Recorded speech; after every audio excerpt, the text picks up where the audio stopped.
recently had the opportunity to speak to Ars Nova. Tell us a little bit about your musical background. Sure. Start that now. You make me go first. So I'm Brad Golden. I play bass for Ars Nova.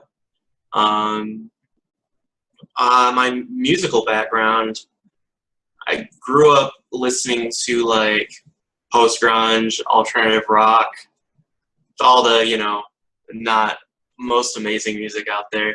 And then when I met Chris in 2007, I'd been playing guitar for about 6 months when I was 18 and started hanging out with him like constantly, and he just kind of taught me everything, and my musical style and tastes changed to 90s rock, weird music from the last couple of decades, 60s, 70s rock, pop music, like started getting more of a taste for interesting melodies, and then also analyzing music too, and seeing why the music I used to listen to was kind of boring.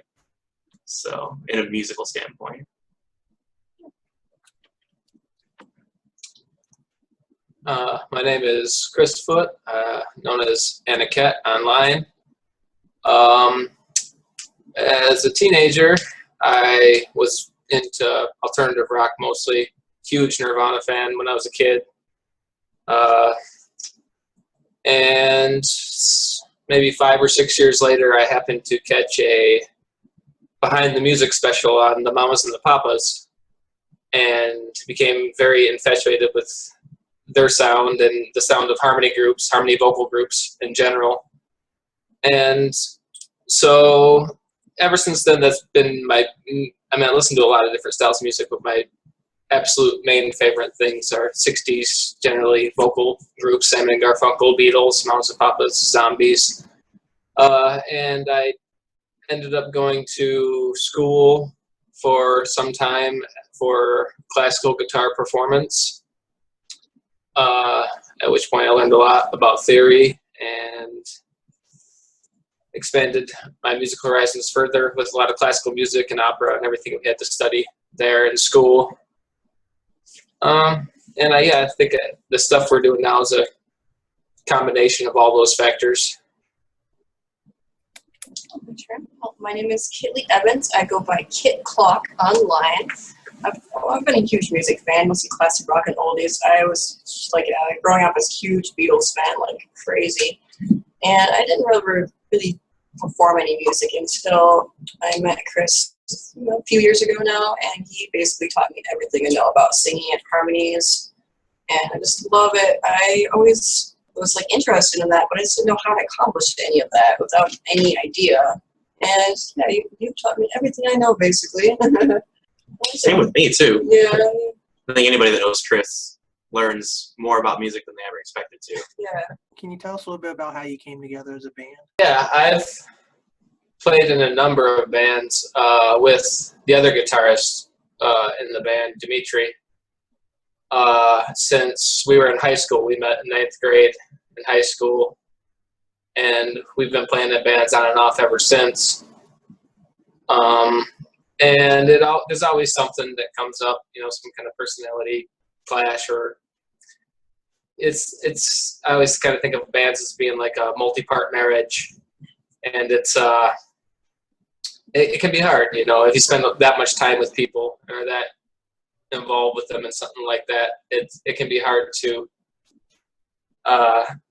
keep it, friendly. And with this band, instead of just seeking out random musicians who, played well, we just got together, 6 of us that were all actually friends, me and Dimitri from the previous bands, and then some people who are friends from other places, and figured, let's just start a band with these people since we know we all get along, And the ones who didn't have as much musical experience, like Brad and Kit, just figured they'd learn, and it's the solid foundation of having people who really get along together seemed to be the way to go versus people who were more trained that, the personal interactions could be questionable.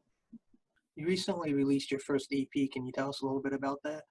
We So before the apartment that they live in now, because we're in their apartment right now, they lived with one of his old bassists from the former lineup, and he got the chance to use was it a direct line in box or something? Yeah, it was a small recording.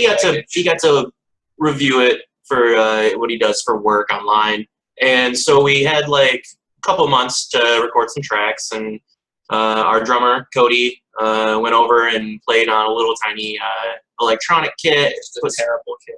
Little terrible, like if the drums don't sound great on that recording, that's why. I was super amazed that I was able to get that as decent of a sound as we did out, because it's just a horrible electronic kit we used. And then I came in and we just plugged the bass line in, did bass lines. One of them came out really good.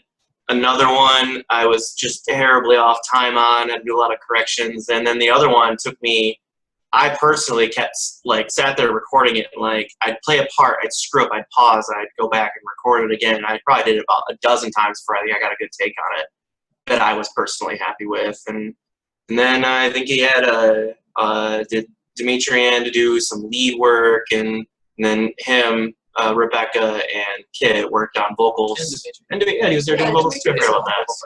I wasn't as around for the vocal parts. I was just there to do bass at one point. So we just did just a little home recording in the attic. We had a friend of ours did a little bit of mixing for it to make it sound. Friends of mine from school did some mastering on it at the end. It was pretty much as indie and lo-fi a process as you could possibly imagine, just rigging stuff together. Without sounding stereotypical lo-fi, because stereotypical lo-fi sounds pretty lo-fi, and this is at least low-medium-fi. Really hard to avoid. It sounds good. Try to get the best sound that you can out of what you have. It was completely self-produced and self-recorded. I did the engineering on it. I did the producing on it and the mixing and everything other than just the final mastering, which I had a friend of mine do who went to school for recording technology. I did, and yeah, I'm pretty happy with how it came out, all things considered. Tell us about your creative process. Most of the songs, other than two that we occasionally do that Brad wrote, are things that I wrote myself, just on acoustic guitar and vocal, and then I'll bring that into the group, and then just jam on it and have everybody flesh out their parts. Sometimes me and Brad work together on bass lines. Sometimes I write the bass lines. Some of them he's written himself. He's the one that taught me to play bass. I had moved in with a friend for a month after moving out of the first house I ever moved into, before moving back in with my mom at some point back in 2008. And he came over and said, we're going to go play a show with the old band's drummer, him, Dimitri, me. I don't remember if there was a girl singing there. We just did a couple of the songs that were less harmony driven. And he's like, I'm going to teach you to play bass. And learned some cover songs. I learned The Letter by the Box Tops, which is a ridiculous bass line. I learned a couple of the other songs that we perform now, bass lines that he wrote that I still pretty much play to the T, what he initially taught me. And he's like, I'm going to teach you bass. And we had a night of it, and then I was playing bass, and a few weeks later we did the show. It was not too bad. And since then, I've just been playing bass and as much as possible, I guess. What's the best place for people to find your EP? The EP has still only been released on Google Plus so far, and that will be coming out on iTunes, Spotify, and other services sometime in the next couple of months. What goals do you have for the upcoming year? What can we look forward to? Getting out and playing live, which we're currently looking for someone to handle booking, as that's not really any of our strong suits. Continuing to do, we've done several performances on Google Plus Hangouts on Air, usually with Christine DeGraff and My Music Hangouts. We've also done one with Chef Dennis on his Good Day Google Plus show, and continuing to do that. I really like the sense of community that the music scene there at Google Plus has going, so we'd definitely like to continue with that. It's definitely one of those things. The internet, provides everybody in the world, everybody's tastes. The people that could like our music are all out there somewhere. But then the local scene local scenes in each city are probably driven entirely differently, and so it's like we have a sound that maybe the local scene isn't familiar with. Or there's a lot of electronic music in Grand Rapids. There's a lot of alternative, post-grunge, hard rock or whatever scene, and a lot of metal bands. It's just, and our sound doesn't necessarily coalesce with all those, so we're probably a little different to the people that hear us live. So our local following is definitely dragging behind our worldwide following. Yeah, on Google Plus we tend to do quite well for the performances as far as audience attendance and interaction goes. And here in Michigan, it's winter is just ending, and I think our goals, as you guys kind of asked earlier, is part of it is recording more music, but trying to get out there and find some shows to play. And I think that's something we were going to start really tackling in spring, early summer, to make sure we had some shows for the end of summer, fall, definitely to be playing out a little more. If you enjoyed this video and would like to help in our efforts to spread indie music, please check out our Patreon page by clicking the card above. I get asked all the time, why do I do what I do as far as helping musicians? And being someone